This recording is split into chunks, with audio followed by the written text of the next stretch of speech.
Welcome to Navigating Change, the podcast from Tybal Education. I'm Pete Wright, and right over there is Howard Tybal. You know what we're doing today? What are we doing? We're talking about NACUBO. NACUBO is coming up. National Association of College and University Business Officers annual meeting is coming up July 21st through 24th in Long Beach, California. Sunny Long Beach. That's right. We're all bringing our swimming shorts. Are you going to be doing some work with the new business officers group coming in this is actually pre-NACUBO, but really addressing the story that they're living in. Yeah, and I'll tell you that the longer I've been in this space, meaning working in education, the more I see these emerging new leaders, what the opportunity is for them and what the challenge is for them. And fundamentally, the challenge is their capacity to step into a new identity faster than they probably realize they need to. And that identity is piercing the complacency and resignation that people in education find themselves in. Now, we mask this when we wake up in the morning, we come to work, we do our best. But when you get into the big issues, when you get into trying to say, how are we going to change the needle on the diversity conversation or climate change on our campus or issues around student success, we have so many layers of obstacles, people, structures, processes that business officers' role now need to step in as a certain kind of leader to wake people up. And that's part of the story I'm going to be encouraging. Now, the interesting thing, if you think about being new in a career, one of the things you hear even from the very top is I'm going to spend my first year listening. Right. That's great. You might hear all the things you need to know about the current state and the culture, but you're also going to hear why things can't change. And if you don't find a way early in this period that we call our listening tours of putting a stake in the ground and not waiting for someone to give you permission, but maybe asking for forgiveness, you're going to find yourself not being able to produce the change you want. So this new business officer session, we're going to focus on how mood in ourselves and others determine our capacity to open possibilities. We're going to focus on change management principles that really are about piercing complacency and resignation.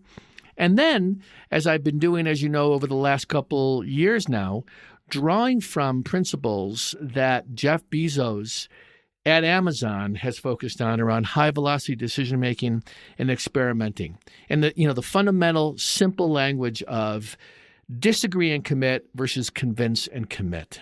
I was just in a meeting with leaders. Everybody loves the idea. Nobody wants to do it because everybody wants to be convinced. But the idea that I could commit to something and fundamentally disagree, that is such a brilliant, simple idea, but it takes putting your ego aside and it takes being willing to say, you know what? I'm willing to experiment and put myself in to a situation, even though I think it's the wrong direction. Well, I love that because you can approach it from both sides of the discussion, right? You can approach it from the person who's trying to convince and the person who is in a role of needing to be convinced. And there are implications for both of those groups. Now, from there, I know you're going to be facilitating a conversation on storytelling and the power of the stories we tell as leaders. And given the guest, I know you have to be looking forward to this one. Matthew Loon, a former Pixar guy who has now gone out on his own, is doing tremendous work around storytelling.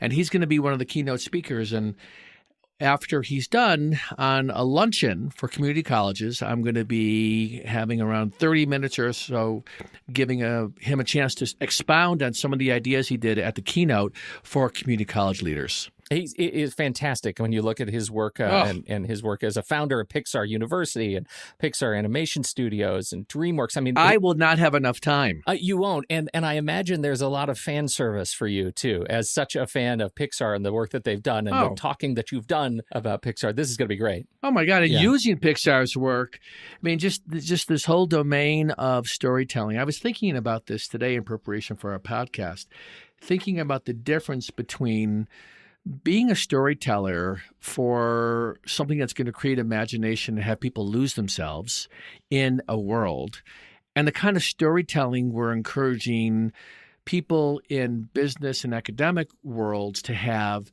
in terms of forwarding the nature of their work. And I'll be really interested in listening and exploring with Matthew, what is the difference here? One is doesn't have a point. I mean, the point is to delight. The point is to create an emotion.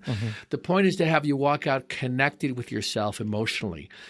In business, when people say you need to be a better storyteller, ultimately they're trying to drive to something.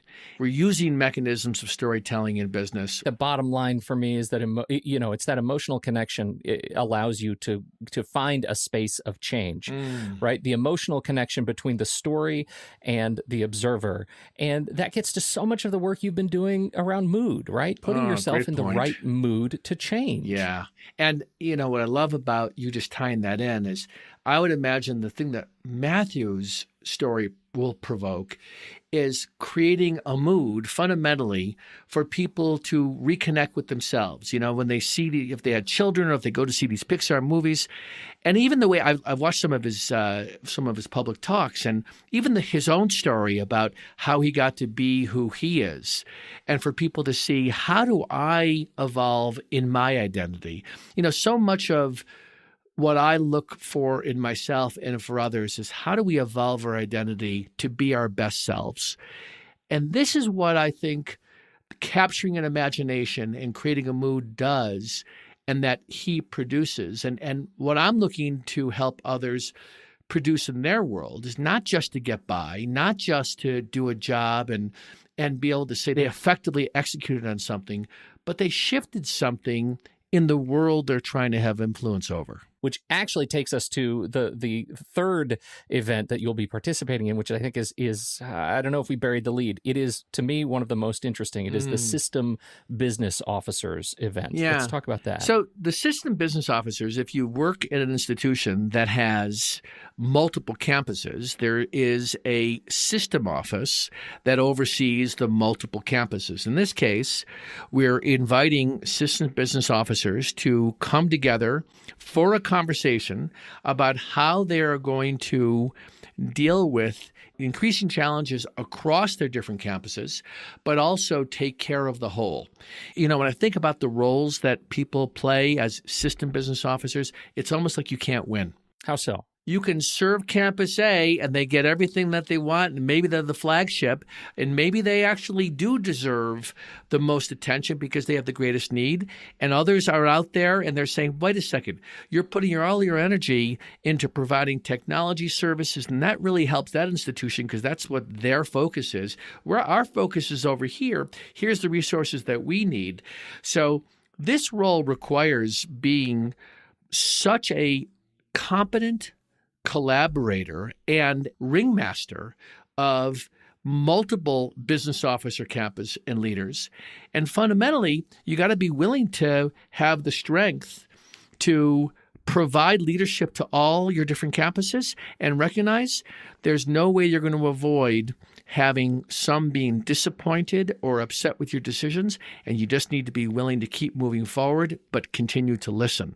I'm really looking forward to seeing some of the challenges that they're facing and then providing them some of the insights, including what you and I have put together a long time ago, which we'll post again, which is this video of how to think about where you put your energy. And do we put our energy on those who are complaining and really have no intention to go with you?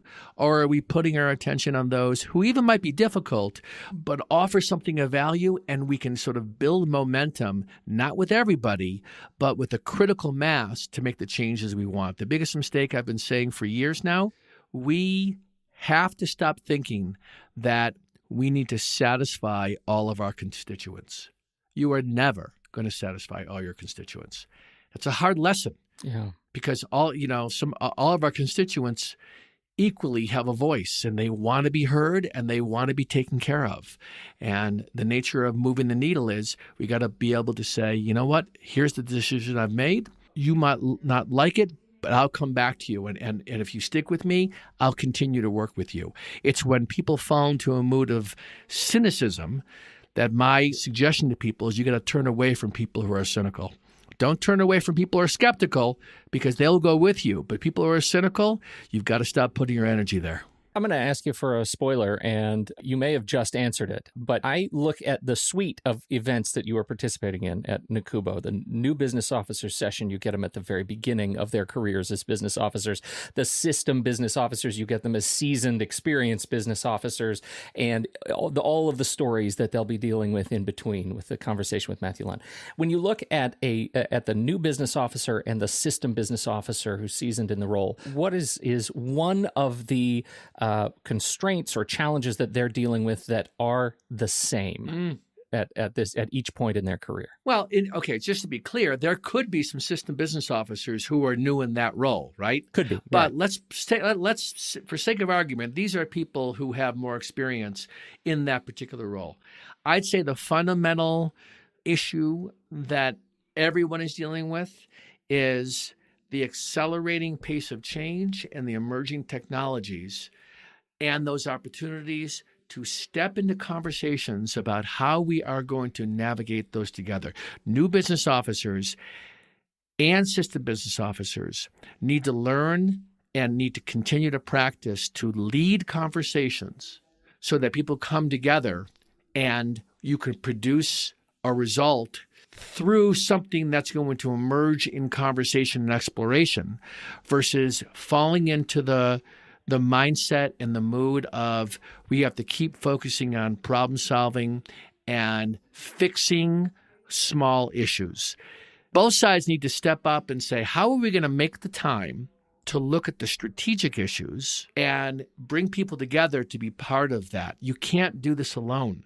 This is also part of the message, is that I think we have to work harder than ever to not be lone rangers in our work. And there's not a lot of support for that. We get compensated and rewarded for being lone rangers, for being good at what we do as individuals. We don't get rewarded for what we do or what our teams do, or what our teams do that are not even under our auspices. So it's really important for us to start thinking about how do we bring people together to have these critical conversations as opposed to try to be a problem solver as an individual. The theme for NACUBO this year, the NACUBO annual meeting, is anchored in culture, ingenuity, and pride. It's going to be a fantastic event. It's going to be as awesome. They always are. Are you open for people to stop you and like hijack you in the hallways? You want people to find you? Yes, they can find me. I'm going to be wearing a multicolored sandwich board. Sandwich board. And a smile. What should it say on the front? I can't even. We shouldn't go there now, right? This will get bleeped from this podcast. And it's going to be a great show. And everybody. I want to do a shout out to something. This is also a big year, and this is John Waldo's last. John Waldo's last annual meeting as the person in charge, and Susan Johnston will be taking over in that role. And I have to tell you, I have such admiration for the stewardship that he brought over the years, and I think this is going to be a nostalgic and a looking forward what NACUBO can be, but a lot of appreciation for how John has brought them to where they are today and his team. So I'm really looking forward to this out in California. Big shout out to John, friend of the show. He's been on this very show a number of times, and we sure wish him very, very well in this final NACUBO annual meeting. Thanks so much, Howard. It's been a treat. You're welcome. Thank you, everybody, for downloading and listening to this show. We sure appreciate your time and your attention. Again, you can find out more about the show at TybleInc.com. You can find the podcast anywhere finer podcasts are served, or you can sign up for our newsletter. Just click the blue button on our website, and we'll send you an email each time a new episode is released. On behalf of Howard Tybal, I'm Pete Wright. We'll catch you next time right here on Navigating Change, the podcast from Tybal Education.